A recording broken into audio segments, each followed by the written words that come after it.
신은식 장군님께서 그 현재 정세에 대해서 너무나 잘 말씀을 해주셨고, 저는 이제 조금 미시적으로 들어가서 전력과 병력 그리고 뭐 구조 이런 것들을 어떻게 하면 될 것인가 하는 부분에 대해서 제 소견을 말씀드리도록 하겠습니다.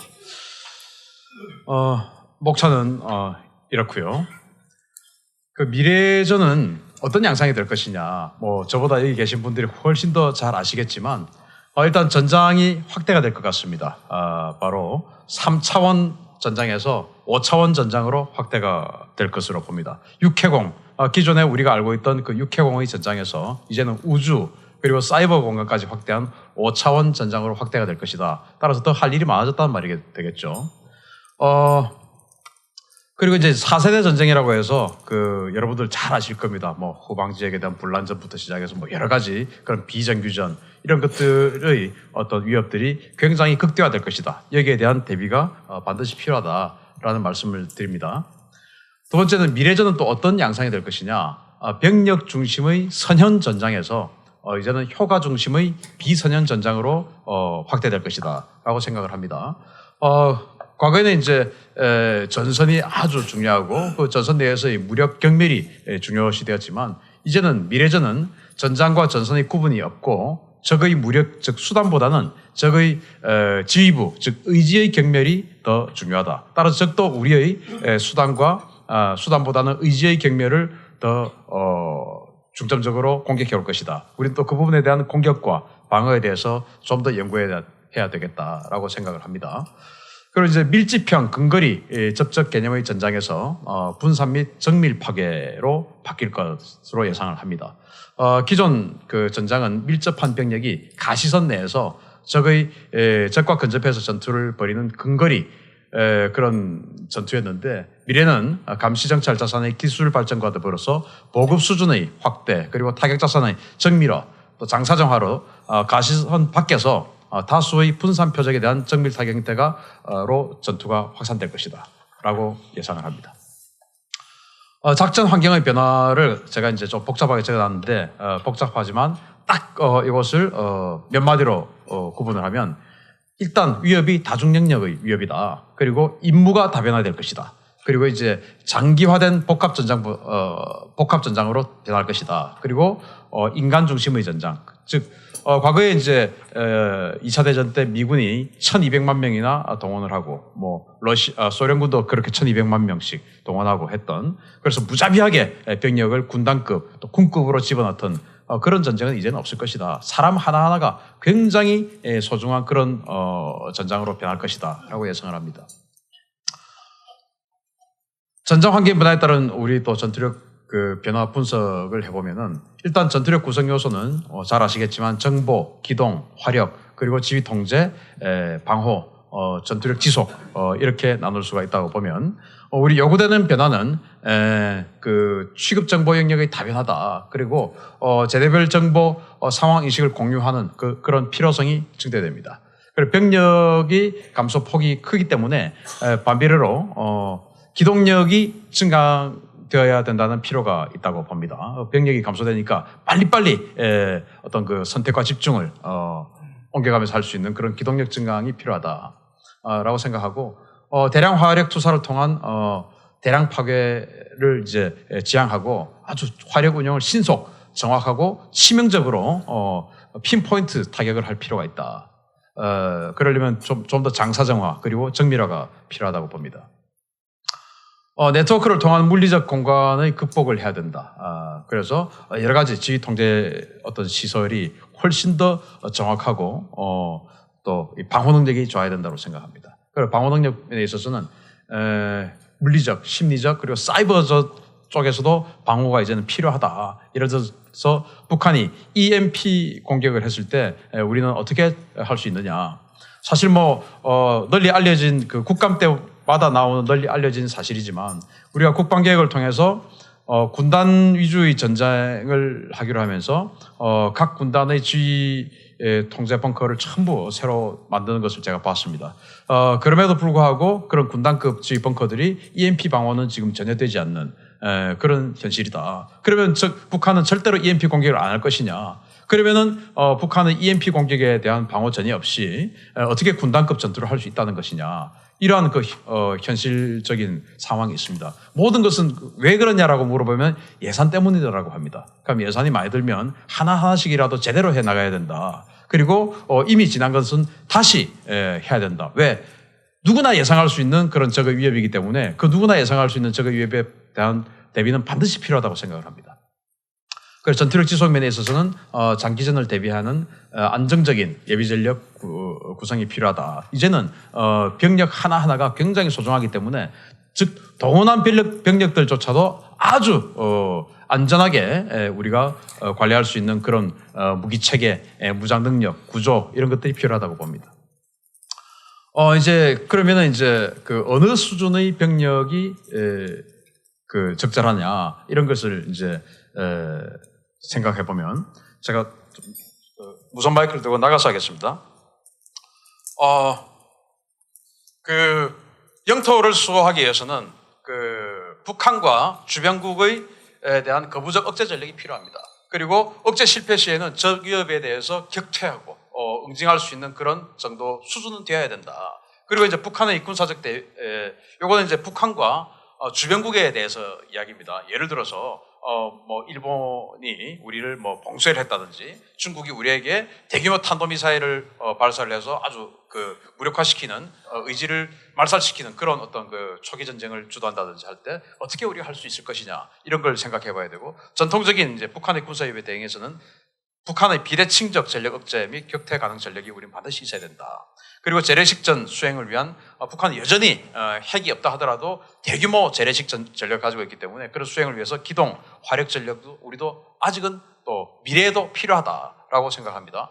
그리고 초국가 비전통적 안보 위협에 대해서는 한반도를 넘어서 전 세계를 대상으로 한 우리 국익을 수호할 수 있는 능력이 있어야 된다. 최근에 아프리카에서 우리 가나에서 어선이 비랍됐지 않습니까? 그리고 청해부대가 가 있었기 때문에 아프리카 대륙을 한 바퀴 크게 돌았기는 하지만 어쨌든 청해부대가 가 있었기 때문에 뭔가 포함외교 비슷한 그런 어떤 군함 외교를 할 수 있었다고 생각합니다. 따라서 그러한 우리 신속 기동군이 이제는 국익 수호 능력이 있어야 되고 그런 새로운 안보 위협에 대응할 수 있는 다목적 신속 기동군도 필요하다라고 생각을 합니다. 그리고 유사시 안정화 작전. 북한의 정권 붕괴 시 효과적인 안정화 작전 수행 전력. 지금 이 북한의 정권 붕괴 이게 지금 현재의 남북 정상회담 분위기 이런 거 여러 가지를 봤을 때 이게 말이 되느냐라고 얘기할 수 있지만 아까 말씀을 해주셨습니다. 문성국 장군께서 말씀을 해주셨는데 단 한 나라를 제외하고는 이라크 후세인을 제외하고는 전부 내부 어떤 상황으로 붕괴됐다라고 하죠. 예를 들어서 우리나 또 미국이 흔들지 않는다 하더라도 북한이 언제까지 저렇게 세습체제, 절대 독재 체제를 유지할 수 있을 것이냐 이것은 장담할 수 없습니다. 따라서 그런 상황이 됐을 때 우리가 통일을 포기하지 않는다면 신속하게 안정화 작전을 수행할 수 있는 전력은 필요하다.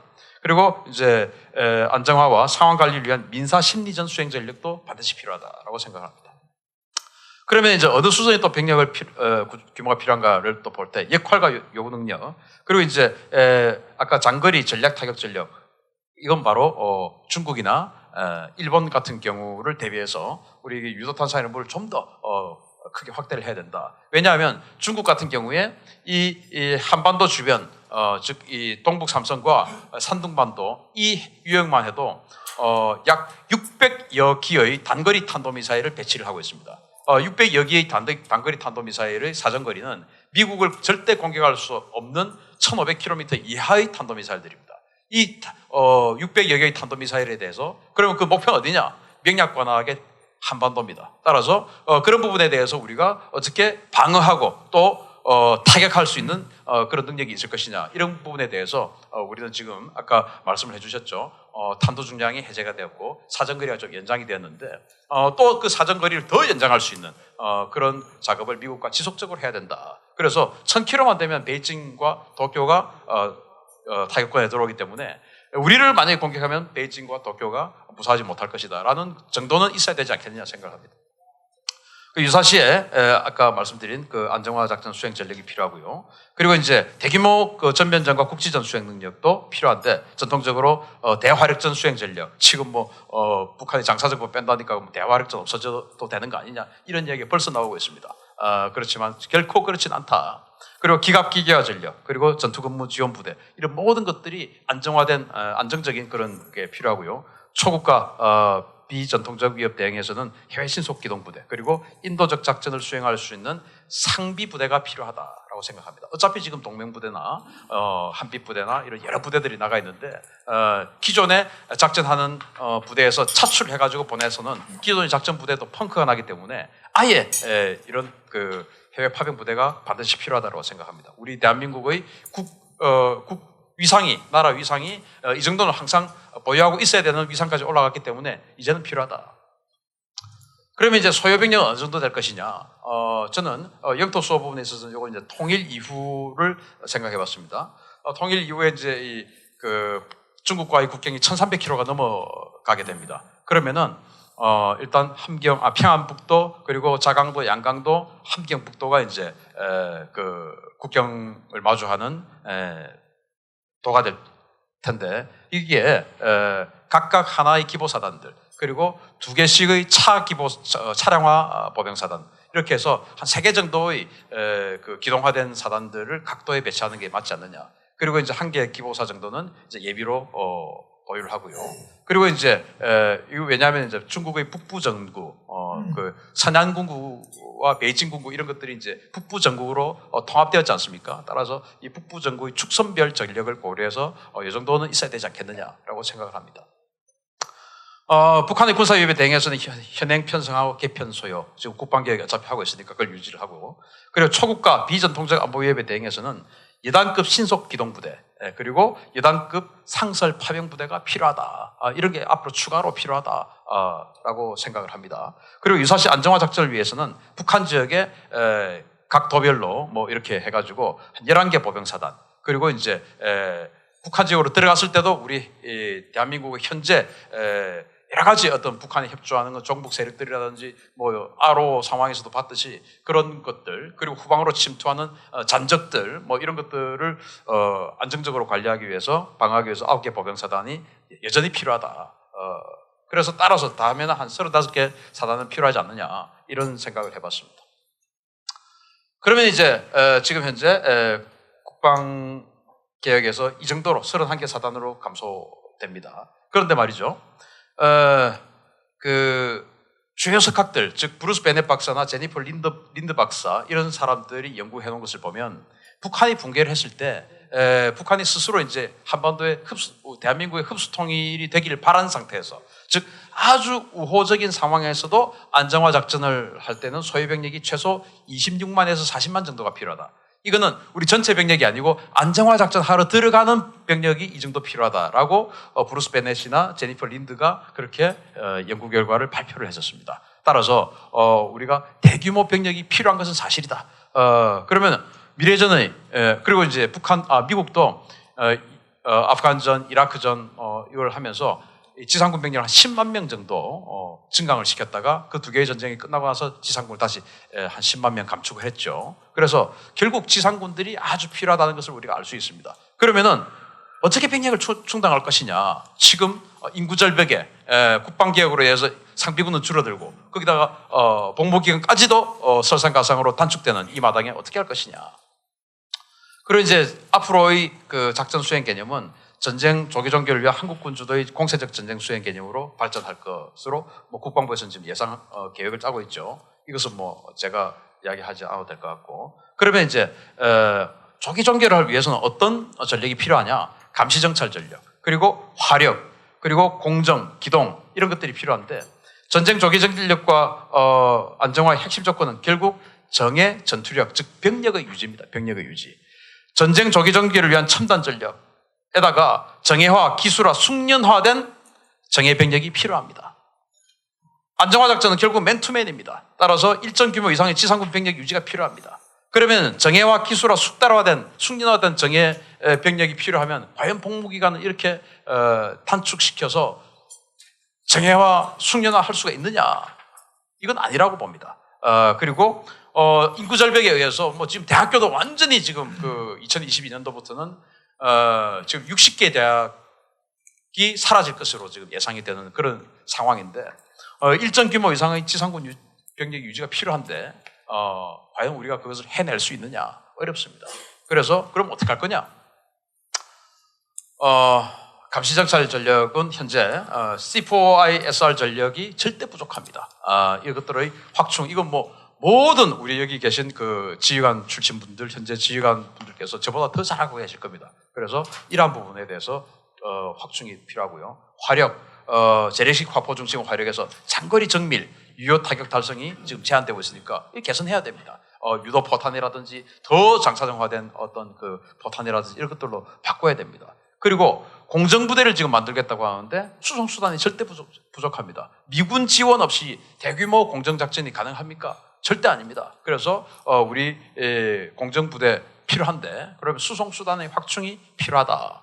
그리고 기동, 제가 이제 밀리터리 밸런스나 이런 책들을 보면 우리보다 그다지 잘 살지도 못하는 또는 우리보다 경제력이 좀 떨어지는 그런 나라들, 뭐 주로 이제 병력이 한 30만에서 20만 이하 나라들 이렇게 병력들하고 장비를 보면은 중동이나 유럽 이런 나라들이죠. 보면은 장갑차들이 어마어마하게 많습니다. 장갑차들이.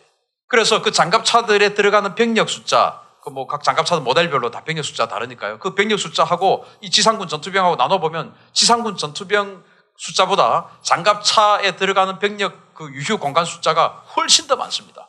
그럼 뭐냐? 예비군을 소집해서 장갑차에 다 넣겠다는 말입니다. 실제 전쟁이 벌어졌을 때. 그런데 우리는 장갑차가 어떻습니까? 우리가 뭐 국방백서에 보면 북한보다 우리가 그나마 숫자가 우위한 게 장갑차다. 뭐 이렇게 이야기하지만 정말로 그 방탄조끼도 제대로 없는 이 병사들을, 이 소중한 병사들을 장갑차도 태우지 않고 적과 전투를 하라고 보낼 수 있느냐? 그래서야 되는 지금 시기가 지금 맞느냐? 이런 것들을 우리가 생각해 볼 필요가 있습니다.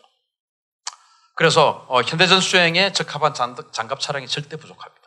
그리고 이제 조기 안정화 전력이 필요한데 군병력 감축이 복무기한 단축에 따른 가용병력 자원 부족 심화하고 뭐 이런 것들은 저보다 더 잘 아시겠죠. 그래서 그 인력 구성비를 봤더니 그러면 이제 지금 현재 장교 12.7%, 부사관 21.8%, 병이 65.5%인데 장교가 전체 인건비의 37.8%를 씁니다. 12.7%의 장교가. 그리고 이제 부사관들도 이제 의무복무 부사관들이 많다 보니까 이런 것 같은데 22.8%의 부사관이 46.4%의 인건비 예산을 씁니다.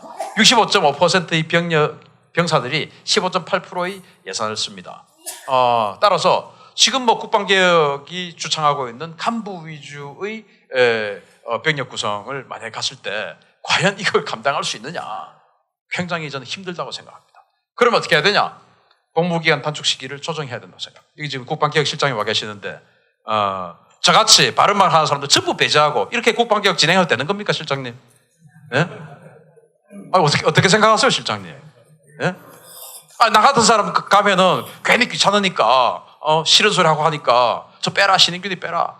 저는 지금 여기 많은 분들이 신인균이 굉장히 그 국방부와 군당국하고 친해서 많은 정보를 가지면서 방송 출연할 거야 라고 생각하시죠? 저는 정권 바뀌고 완전히 다 차단됐습니다. 완전히 다 차단됐습니다. 어떠한 정보, 합참이나 국방부로부터 어떠한 정보나 뭐 사전 지식 또는 의논 한 번 더 와달라 이런 것도 없습니다. 그렇게 해서 자기 입맛에 맞는 이 사람들 불러다 놓고 이렇게 계획을 세워서 되는 겁니까? 아니잖아요. 그래서 이러한 것들 다시 한번 아직 검토를 또 하라고 하니 다시 한번 정말 안보를 걱정하고 안보에 대해서 생각을 깊게 하는 사람들 불러서 하자는 겁니다. 거수기들만 부르지 말고요. 그렇지 않습니까? 네, 감사합니다. 전투력의 핵심이 이제 결국은 병력인데 어떻게 할 거냐? 예비 전력 개편을 통해서 전력 공백을 보완해야 됩니다. 그런데 우리 예비 전력들 보면 기가 차죠. 탱크, 포 이런 것들 완전 도태 장비들입니다. 그리고 장구들, 개인 장구들 보면 완전 연식 미상입니다. 정말 예비군 훈련 갈 때 벤츠 타고 BMW 타고 가는 애들이 이런 연식 미상의 이런 개인 장구 차고 지금 합니다. 또 서바이벌 게임 하는 젊은 애들도 많아요. 차기는 풀 옵션으로 수백만 원짜리 장구를 가지고 있는데 가면 이런 거 차고 합니다. 그리고 소통 불가.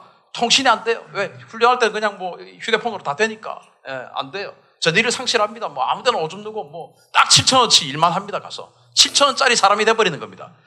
벤츠 타고 가가지고. 그래서 현행 제도 예산하에서는 사실상 불가능이다. 국방비 대비 이 예비전력 예산이 0.3%더라고요. 270만 예비군이 0.3%를 쓰고 60만 현역이 99.7%를 쓰는 이 구조가 맞냐? 이거 조금 바꿔야 된다. 왜? 앞으로 병력이 중요해졌으니까. 그러면 현역 병력이 없으면 예비군 병력을 써야 되는데 그럼 예비군 병력을 사람답게 또 병사답게 대우를 해줘야 된다 이겁니다. 그러면은 어떻게 할 거냐? 기존 개념은 초기 대응을 현역이 하고 전쟁 수행도 현역이 하고 손실 보충을 예비역이 합니다. 그런데 미래 개념은 아니죠. 이제 병력이 적어지니까 초기 대응을 소수 현역이 하고 전쟁 수행은 정예 예비군이 하는 쪽으로 우리가 개편해야 된다. 즉 이스라엘의 그런 모델이죠. 이스라엘 같은 경우에 현역은 기갑여단 6개, 보병여단 3개, 공수여단 하나, 독립포병연대 5개가 있습니다. 그런데 48시간 내에 기갑여단 18개, 보병여단 7개, 공수여단 1개의 예비군 전투병력들이 생겨버립니다. 48시간입니다. 이래서 이런 것들로 우리가 이제는 갈 수밖에 없지 않느냐. 그래서 이제 현역은 어떻게 할 거냐. 지금 육군에서 지금 그 추진하고 있는 5대 게임 체인저 이런 것들을 정말 이거 뭐 상황이 바뀌었으니까 이거 좀 하지 말자. 뭐 공정부대 야, 어떻게 뭐 북한에다가 지금 이런 상황에서 북한으로 지금 들어가냐. 제가 지금 핵잠수함 해군 핵잠수함 연구 용역했던 사람입니다. 뭐 우리 송영무 장관님 가끔 뭐 연구 용역시키도 제가 했습니다. 근데 거기 보면은 전부 뭐 북한의 SLBM에 대비한 뭐 이런 것들이 들어있어 가지고 그거 완전히 오프 클로즈 해가지고 그에 대해서 발설할 수 없는 그런 연구가 돼버렸어요. 그러니까 앞으로 이런 것들도 이 정치 상황에 따라서 하지 말자, 말 꺼내지 마, 뭐 이렇게 갈 수가 있다는 것이죠. 그러나 북한이 제네바 합의부터 시작해서 229 합의까지 5번이나 미국과 국제사회와 엄청난 합의들을 해놓고 어겼던 전례가 있기 때문에 지금 너무나 이 본 분위기에 취해 있어서 군사력까지 범위되어서는 안 된다. 군사력은 한 계절 늦게 따라가야 되는 것이지 군사력이 한 계절 더 빨리 가서는 안 된다. 그런데 우리 군사력 보면 지금 국방부 보면 한 계절 빨리 가려고 하는 것 같아요. 왜? 좋아하니까. 그러지 맙시다. 국방부. 그리고 군 구조와 감사합니다. 차기 전투부대 뭐 이렇게 다 가야 되겠죠. 아까 제가 설명을 드렸고요. 그러면은 정예동원사단 제가 말씀을 드렸는데 어떻게 할 거냐. 정예동원사단을 모든 사단장부터 시작해서 일단 기본 개념은 사단장부터 시작해서 병사들까지 전부 예비군으로 하자. 예비군으로 하자. 여기 지금 예비역 장군이 엄청나게 많이 오셨는데 만약에 지금 아무나 제가 딱 집어서 혹시 지금 그 예비군 사단에 그냥 사단장으로 한 2년 재직해 줄 수 있는데 무료로 좀 해주십시오 하면 안 할 사람이 있습니까 여기? 저 다 하실 거라고 생각합니다. 그러니까 그런 분들 활용을 좀 하자. 그리고 우리 사단장들이 56세, 57세에 전역을 다 하시게 되는데 너무 일찍 잡습니까? 너무 젊습니다. 그런 사람들 좀 활용하자. 그래서 예비역 상근 복무제도를 만들어서 우리 연금들을 다 받으시니까 거기다가 뭐 한 200, 250 이 정도만 추가해주면 얼마든지 근무할 수 있는 그런 여건이 보장되더라. 따라서 중대령 한 명을 현역 중대령 한 명을 예비역으로 전환했을 때 한 3명 이상의 예비역 동일 계급의 예비역을 쓸 수 있다는 제가 연구를 해봤습니다. 따라서 그런 모델로 해서 쭉 하다 보면은 이제 결국 이제 병력은 필요한데 병력은 어떻게 할 거냐? 보류 제도를 풀어야 됩니다. 대학생 보류 제도를 일단 풀고 그래서 그 대학생 보류 제도를 풀면 30만 명 정도의 추가 정예 예비군이 들어오게 되고 전체 보류 제도를 풀면 60만 명 정도의 정예 예비군이 동원자산으로 더 들어오게 됩니다. 그 사람들 지금 다 사실은 1년에 하루만 예비군 훈련하고 놀고 있죠. 그 사람들을 다 받아야 됩니다. 왜? 지금 저희들이 대학 갈 때는 30%도 대학 못 갔습니다만 지금 80% 넘게 대학 갑니다. 지금 이 시대에 대학 못 가는 사람들 집이 너무나 가난한 사람이거나 아니면 자기가 정말 어두운 곳에서 근무하는 그런 사람들이 외에는 없습니다. 즉 사회적 약자들입니다. 그 사회적 약자들만 동원을 받고 편안하게 사는 진짜 정신 건강하고 몸 건강한 친구들은 대학생이라는 이유로 동원을 받지 않는다는 겁니다. 그래서 예비역 상근 법무 즉 그 간부들은 군인연금과 연계해서 현역 대비 인건비 한 20에서 40%만 지급하면 된다. 40%는 요 저계급들, 소위, 소령, 대위 연금 못 받지만 한 3년 정도만 딱 여기에서 열정페이를 해주면은 또 연금 수급되게끔 연금 제도도 좀 개선하고 해서 그렇게 만들자. 그리고 예비역 비상금 복무제 더 확대합시다. 더. 제가 현장에 가보니까 너무 그 자긍심과 어떤 것을 느끼고 다 열심히 하더라고요. 더 확대하자. 그리고 지원제 정예 예비군을 만듭시다. 정예 예비군. 지금은 우리 예비군들이 2박 3일만 합니다. 교수님 제가 몇 분 더 할 수 있죠? 뭐 이제 정리하시죠. 네. 예. 2박 3일만 더 할 수 있는데, 아니, 포병 부대를 제가 가봤습니다. M114 포병을 포를 쏘는데, 제가 그 포반 12명을 다 물어봤습니다. 95%가 자주포 출신들입니다. 자기 애들은 이거 해본 적도 없고, 그런 애들을 2박 3일 불러가지고 첫날 그냥 소개 좀 하고 오후에 좀 훈련하고 그 다음날 완전히 완벽하게 기관병 애들이 방해를 해놓고 그거 닦아서 한 번만 딱 당기고 오고 이래가지고 어떻게 전쟁을 씁니까? 자주포하는 애들을. 그래서 이런 예비 동원 기간을 늘려야 됩니다. 4박 5일로 늘려야 됩니다. 늘려야 되는데 그냥 늘리면 욕하겠죠. 그래서 동원을 지금 4년 받는 것을 2년으로 줄여주고 예비군을 8년 받는 것을 한 6년으로 줄여주고 예비군 훈련을 7년 받는 것을 한 4년으로 줄여줘서 동원을 그 대신 보류제도 다 풀어서 동원을 많이 받고 그 대학생들 받아야 되니까 그렇게 해서 예비군 훈련 전체를 줄여주는 대신 동원을 이틀 더 해라. 1년에 그 정도는 돼야 뭐가 연습이 되죠. 그리고 정예 예비군은 뭐냐? 지금 이제 대학생들이 방학 때 알바를 해서 뭐 편의점 알바, PC방 알바 해서 연간 방학 때 기대 소득이 한 250만 원 됩니다. 그런데 최저임금 올라가가지고 알바 자리도 이제 별로 없어요. 그런데 이거를 우리가 병장 연봉이 지금 뭐 한 연간 한 500만 원 됩니다. 연봉이. 그러니까 그 병장 연봉에 따라서 예비 병장이니까 1년에 한 30일 정도 이스라엘 육군이 32일에서 45일을 예비군 훈련을 하거든요. 우리도 한 30일 정도 훈련을 시켜서 하계훈련 14일, 동계훈련 14일, 그리고 중간에 불시 소집 이틀 딱 해가지고 한 30일 해가지고 일당 한 16만 원씩 주자. 그러면은 방학 때 15일만, 14일만 딱 해도 자기가 방학 때 2달 반 동안 알바해서 벌 수 있는 기대 소득이 됩니다. 그렇게 해서 그런 예비군들 저는 계산해 보니까 어마어마하게 신청을 할 거라고 생각하고 우리 아들한테 물어보니까 당장 하겠다 하더라고요. 네. 그런 정예 예비군을 만들어서 지금 있는 동원사단 5개를 일단 한번 먼저 정예 예비군 해보자. 그리고 그게 나중에 확대되면 예단 전투단별로 앞으로 예단 전투단으로 가게 되면 한 20개 이상의 예단 전투단을 만들 수 있겠다라는 제가 계산을 해봤습니다.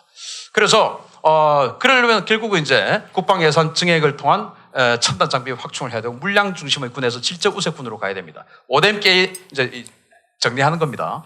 5대 게임 체인저 관련 전력을 조기 구축하자. 딴 말 나오기 전에 조기 구축하자. 상비 전력 첨단화 슬림화를 통해서 할 수밖에 없는데 예비 전력 정예화를 통한 군 운영 개념의 혁신이 필요하다. 저비용 고효율 군사적으로 환골 탈퇴 추진하자. 예비역을 잘 활용하면은 저비용 고효율 할 수 있다는 겁니다. 이스라엘 같은 경우에 현역과 동일한 예비군 장비 및 물자를 지급합니다. 우리도 그렇게 해주자. 왜?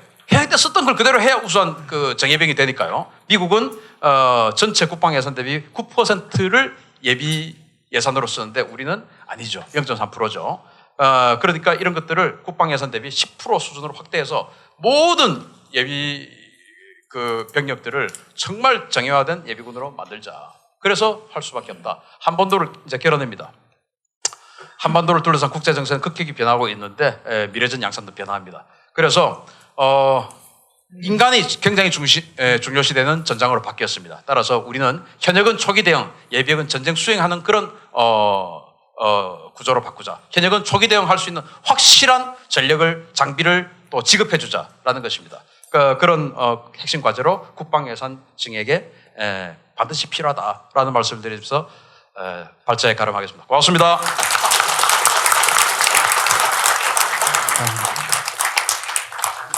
수고 많으셨습니다.